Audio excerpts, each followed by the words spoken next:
सोचिए एक ऐसी कहानी जहां एक एजेंसी को देश का सबसे बड़ा वॉच डॉग बनाया गया था मनी लॉन्ड्रिंग जैसे क्राइम्स को टैकल करने के लिए। पर अब इसी एजेंसी के काम को सुप्रीम कोर्ट में सीजेआई बीआर गवाई ने क्रिटिसाइज किया है और कह भी दिया है कि ED is crossing all limits. सबसे इंटरेस्टिंग ट्विस्ट ये है कि सुप्रीम कोर्ट जिसने खुद ईडी के पावर्स को 2022 में एक्सपैंड किया था, अब खुद उन्हीं पावर्स पर सवाल उठाने लगी है और इन्हीं बातों पर एक रोशनी डाली है जर्नलिस्ट सौरभ दास ने अपने आर्टिकल के जरिए। पहले इंस्टेंस की कहानी बताई है जो हुआ था 18 अगस्त 2025 को।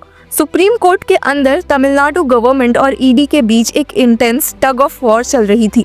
केस था तमिलनाडु स्टेट मार्केटिंग कॉर्पोरेशन यानी टास्मैक के ऊपर, जहां ईडी ने अलेज किया कि टेंडर मैनिपुलेशन, ओवर प्राइसिंग और ब्राइबरी के जरिए ₹1000 करोड़ से ज्यादा का स्कैम हुआ। लेकिन chief justice of India B R Gavai ने एक सवाल पूछा जो सबको हिला गया। सवाल ये था कि how can a state corporation commit an offence, और उसके बाद एक लाइन जो हेडलाइंस बन गई, the ED is crossing all limits. ये सिर्फ एक कैजुअल रिमार्क नहीं था, ये सुप्रीम कोर्ट के अंदर से आ रहा था। एक ऐसा कोर्ट जो अभी 2022 में ही ईडी को स्वीपिंग पावर्स दे चुका था, जैसा कि लोग मान रहे हैं। और यही पैराडॉक्स पूरे इशू को फैसिनेटिंग बनाता है। क्या सुप्रीम कोर्ट खुद अपने ही बनाई हुई लकीर के पार होने वाले मॉन्स्टर को टेम करने की कोशिश कर रही है? चीफ जस्टिस गवाई ने ये भी बोला कि ईडी फेडरल स्ट्रक्चर को तोड़ रही है। मतलब एक सेंट्रल एजेंसी ऐसी जगह घुस रही है जहां स्टेट्स का अपना जुरिस्डिक्शन है। यही बात एएसजी एसवी राजू और एसजी तुषार मेहता को खटक गई थी। उन्होंने बेंच को अपील भी किया था कि ईडी के अगेंस्ट इतना क्रिटिसिज्म ना हो,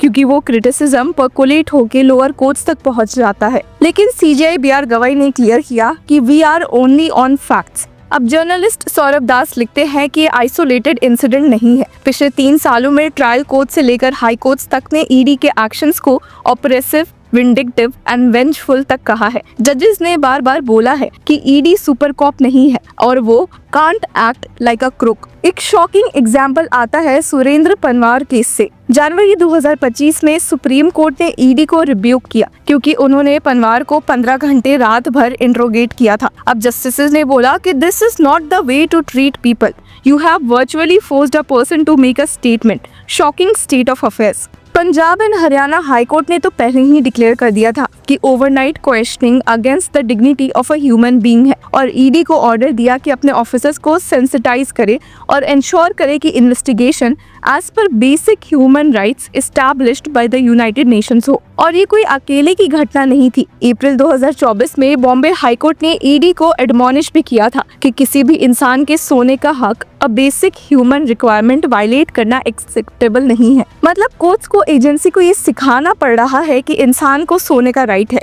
और भी केसेस है जहां ईडी ने अपने पावर स्ट्रेच किए। दिल्ली की एक पीएमएलए स्पेशल कोर्ट ने अप्रैल 2024 में बोला कि ईडी ने जो लोग केस में अक्यूज भी नहीं थे उन्हें समन करके उनके स्टेटमेंट्स रिकॉर्ड किए हैं और जज ने इसे इंटायरली हाई हैंडेड एक्ट कहा। वार्निंग भी दी गई कि a law enforcement agency cannot arrogate powers unto itself. कई कोर्ट्स ने पेनल्टीज लगाई।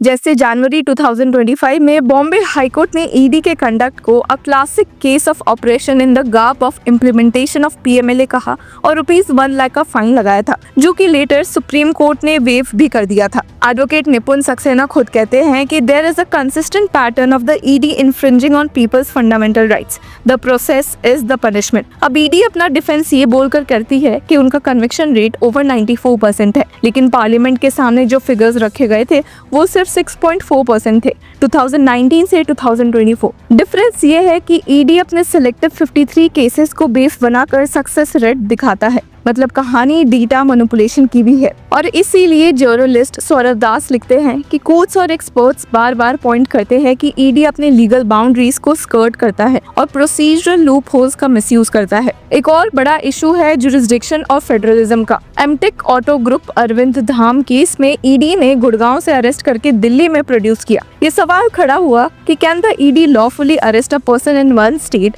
And produce them in another, जबकि ऐसा सिर्फ सुप्रीम कोर्ट कर सकती है। इसके अलावा ईसीआईआर को एफआईआर के बराबर ट्रीट ना करना और अक्यूज्ड को कॉपी तक ना देना। एक और ड्रैकोनियन प्रोविजन है, मतलब आप पर चार्ज लग गया लेकिन आपको पता भी नहीं है कि वो चार्ज क्या है। ये 2022 का जजमेंट अपहोल्ड करता है और अब वही रिव्यू में है। और फिर वो चीज जो सबको सबसे ज्यादा दिखती है, पॉलिटिकल बायस। इंडियन एक्सप्रेस की रिपोर्ट के मुताबिक 2014 के बाद से ईडी ने 121 पॉलिटिशियंस को इन्वेस्टिगेट किया है और उनमें से 115 अपोजिशन के थे, यानी 95%। एडवोकेट कामत कहते हैं कि बेल प्रोविजंस, जिसमें जज को प्रिज्यूम करना पड़ता है कि अक्यूज्ड गिल्टी है, ने ईडी को पॉलिटिकल टूल बना दिया है। सक्सेना बोलते हैं कि फाइनेंस एक्ट 2018 का अमेंडमेंट ने इसको और ड्रैकोनियन बना दिया है। सुप्रीम कोर्ट भी इसी पैटर्न को नोटिस कर चुकी है। मई 2025 में एक बेल हियरिंग के दौरान जस्टिसेस ओक और भुयान ने कहा था कि you just make allegations without any evidence,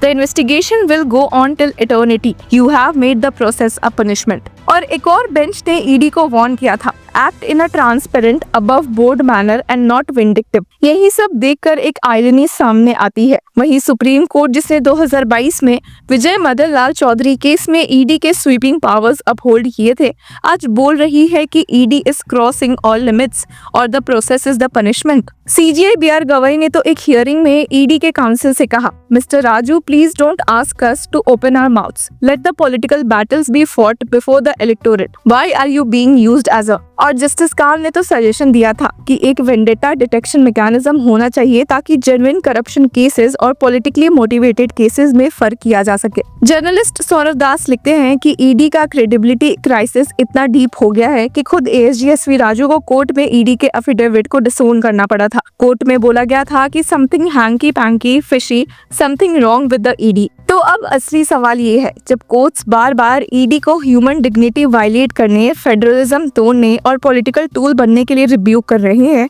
क्या सुप्रीम कोर्ट अपने ही 2022 के जजमेंट को रिवर्स करेगी? ये एक पैराडॉक्स है।